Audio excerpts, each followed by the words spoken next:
की शक्ल पे ना एक दाढ़ी होती है, विष्णु की शक्ल पे भी कभी कोई पुराने रूप जो, तो वो उसकी इतनी लंबी दाढ़ी है, तो दाढ़ी कैसी है, गोल्डन है, तो रेस से मतलब है उसकी। और सूर्य से याति भुवनानि पश्यन, वो तीनों लोगों को देखता हुआ जाता है, ऐसे विचरण करता है। अब ये क्या है, ये सारी पोइट्री है, लेकिन इसके पीछे सत्य है। सत्य क्या है कि सूर्य जब आता है तीनों लोकों में उजियारा करेगा, बारी बारी बारी बारी, एक साथ सब में नहीं। फिर दूसरी चीज, उसके 8 घोड़े हैं, 8 घोड़े में 4 गोरे जो हैं वो दिन के 4 प्रहर हैं, 4 काले जो हैं वो रात के 4 प्रहर हैं। और जो उसका रथ है उसको ऑनर दिया गया है, इट्स जस्ट ऑनरिंग। कोई रथ पे रथ चल सकता है आसमान में, तो दैट मीन्स जिसको हम ऑनर करते हैं उसको हम रथ पे बिठाते हैं। ये हमारी अपनी सोच है, पोइट्री, ये पोइटिक कन्वेंशन है। तो इसमें पोइट्री कितनी है, सच कितना है, विज्ञान कितना है, ये किसको खोजना है, ये हमें अलग अलग करना है। वो किस मार्ग से जाता है फिर रथ, वो अब लॉजिक, जो लोग इलॉजिक करते हैं वो किस मार्ग से जाता है। पहले किसने कहा ये तो सारा जी वेद क्या है, ये सारा गप वेद है, ऐसा नहीं, ऐसा नहीं, इसके पीछे लॉजिक है। फिर अब दूसरा और तत्व, उसमें जिज्ञासा देखो कैसी है। तो कहते ये जो ऊपर है, किरणें जो इसकी नीचे आ रही हैं, इसका मतलब इसको क्या किया, उल्टा टांगा हुआ है, न्यूं त्यक्ता, ये उल्टा रखा हुआ, तभी तो नीचे को है। अगर ऊपर को कर दिया होता तो सारी लाइट ऊपर ना चली जाती।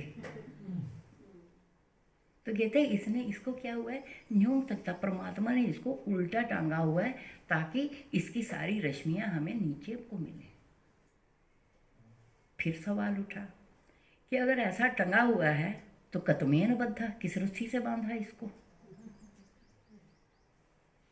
और अगर नहीं किसी रस्सी से बांधा तो फिर कथम ना पाती, ये गिर क्यों नहीं जाता, इसको गिरना नहीं चाहिए। फिर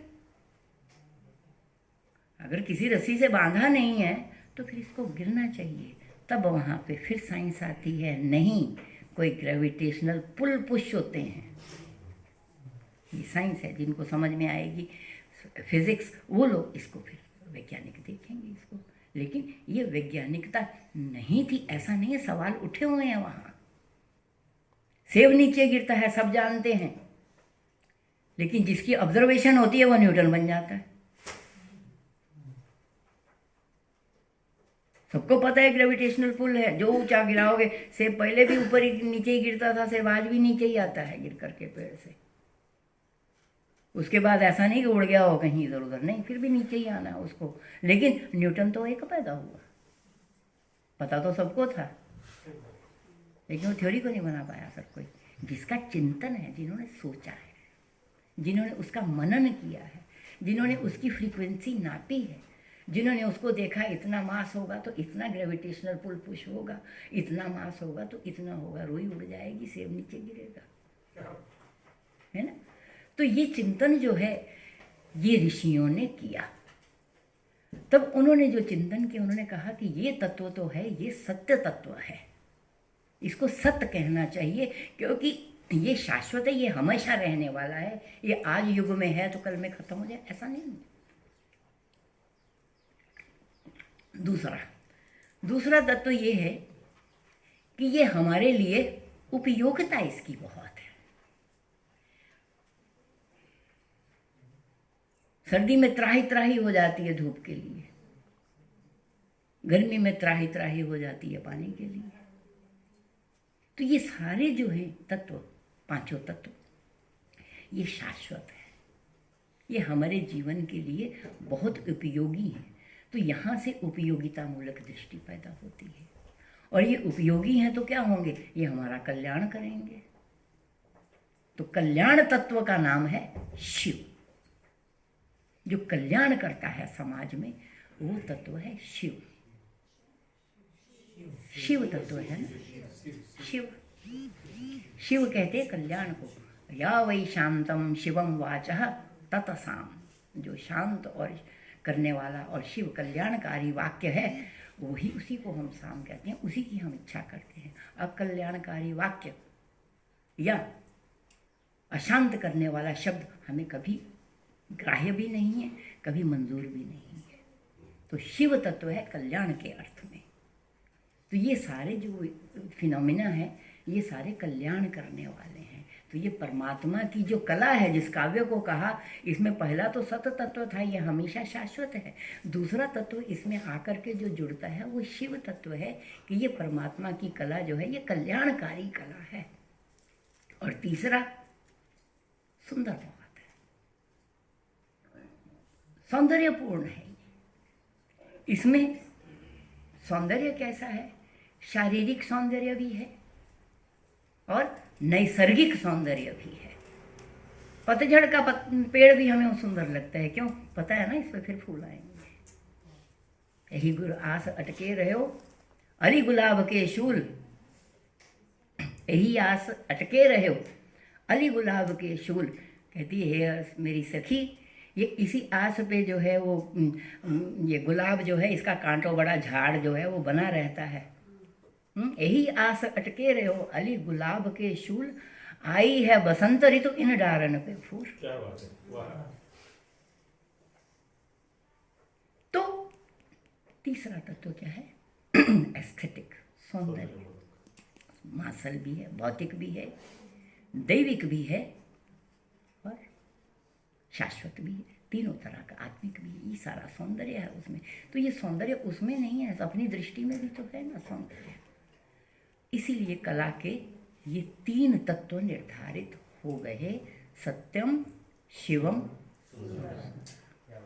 वाह वाह वाह।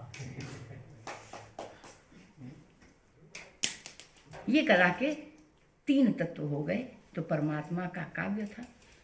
काव्य उन्होंने यहाँ क्या कहा है? यहाँ लाक्षणिक अर्थ में कहा है, रूढ़ अर्थ में नहीं कहा। कविता को काव्य नहीं कहा। यहाँ लाक्षणिक अर्थ है कि जितने भी तत्व हैं प्राकृतिक, इनमें क्या है? इनमें रूप भी है, इनमें नाद भी है। नाद तो है ना हर एक में, और इनमें परस्पर सहयोग भी है। ये एक दूसरे के क्या है? एक दूसरे को नष्ट करने के भी कारण है, एक दूसरे को जन्म देने के भी कारण है। अति हो जाती है तो मुश्किल हो जाती है। एक सीमा में बैलेंस बना रहता है तो बहुत अच्छा रहता है। तो ये सारे क्या हो गए? इतरेतर जन्माना, एक दूसरे को जन्म देने वाले भी। सूर्य होता है तो बादल जन्मता है, हवा बहती है तो बारिश होती है, पहाड़ होता है, पृथ्वी तत्व होता है। उतना ऊंचा पहाड़ ना हो तो सब अरावली हो जाए, वो तत्व होना। तो सब तत्व जो है वो मिलकर इसको, तो सब तत्व जो है वो मिल करके जो है वो क्या बनते हैं? वो सृष्टि का रूप बनते हैं, परमात्मा का काव्य बनते हैं। तो इसमें तत्वात्मक चीजें भी हैं, नादात्मक चीजें भी हैं, मूवेबल भी हैं, इमूवेबल भी हैं, गतिशील भी हैं और गतिहीन भी हैं। तो ये सारी बन करके ये परमात्मा का काव्य बना है। तो ये लाक्षणिक अर्थ है सृष्टि के लिए। ये कोई छंद बना करके अनुष्टुप त्रिष्टुप नहीं है ये। तो इसका लाक्षणिक अर्थ लेना होगा। और यही लाक्षणिक अर्थ इसका क्या हो गया? इसमें जो तत्व था साउंड, उसको हम अपने विषय की तरफ आते जाएंगे। तो उसी तत्व को उन्होंने क्या कहा? नाद। नाद तत्व किसका है? गुण, आकाश का गुण नाद है। तो जहां जहां आकाश है वहां वहां नाद है। जहां जहां भी आकाश, जहां भी खाली स्पेस हो जाएगा वहां साउंड पैदा हो जाएगी। कभी हिस्सिंग, कभी हमारे कान को अच्छी लगे ना लगे उसकी शर्त नहीं है, लेकिन ध्वनि तत्व जरूर आ जाएगा। जीव जीव में आ जाएगा। झिंगुर भी इतना ऊंचा बोलता है।